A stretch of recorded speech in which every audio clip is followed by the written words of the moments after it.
My dear officers, ఏ మనిషి పేరు చెబితే పసిపిల్లలు పాలు తాగటం మానేస్తారో, ఏ మనిషి పేరు వినబడితే వ్యాపారస్తులు తమ ఎనపెట్టెలు కూడా విడిచి పారిపోతారో ఆ గండ్రగొడ్డలి మన జైలుకు వస్తున్నాడు.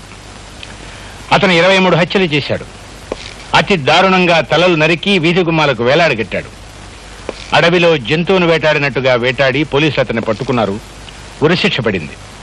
ప్రెసిడెంట్ దగ్గర నుంచి కన్ఫర్మేషన్ వచ్చే వరకు అతను ఈ జైల్లోనే ఉంటాడు. సార్, అంతమంది మనుషుల ప్రాణాలు తీసిన ఆ నరరూప రాక్షసుని ఉరి తీయడానికి కూడా ఇంకా ఫార్మాలిటీస్ ఏమిటి సార్? న్యాయానికి చట్టానికి చాలా తేడా ఉంది మిస్టర్ గోపి.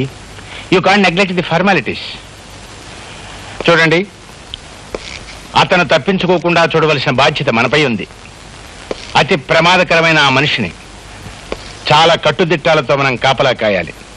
ఏమాత్రం పొరపాటు జరిగినా, అశ్రద్ధ జరిగినా ఇంతకాలం మన జైలుకున్న పరువు ప్రతిష్టలన్నీ మంట కలిసిపోతాయి. ఓకే?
ఏమిటా చూపు?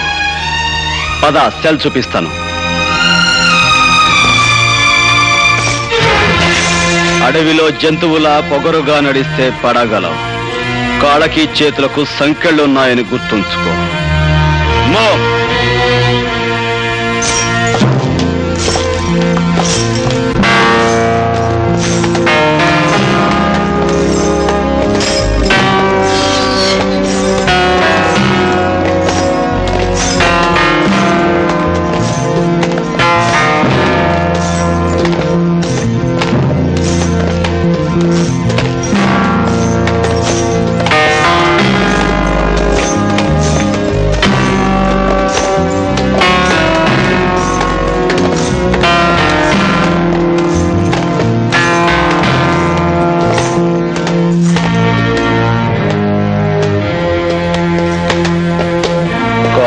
సంకెళ్ళు లేని వాళ్ళు కూడా ఇలా మెల్లమెల్లగా నడుస్తూ వెనకబడితే దేశం ఇదిగో ఇలా చెరసాల్లోకి, చీకట్లోకి వెళ్ళిపోతుంది.